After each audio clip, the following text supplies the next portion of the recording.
How to enable biometric authentication on XTB application. If you want to enable the biometric authentication in XTB app so that you can log in quickly and securely using a device's biometrics, here's how you do it. First of all, launch open the XTB application on your device and make sure you're logged in. Once you're inside the home page of XTB, go ahead and click on your profile avatar or your profile icon at the top left corner.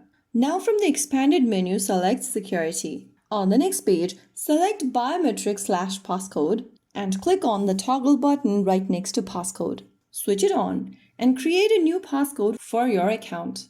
Re-enter the passcode once again and you have successfully enabled biometrics in XTB application. If you are using iOS, you need to go ahead and scan your Face ID to turn it on. Now there you have it. You can always change your passcode anytime you want from this same menu. If you found the video helpful, don't forget to like, share and subscribe to our channel. I will be back again in the next video. Thank you for watching.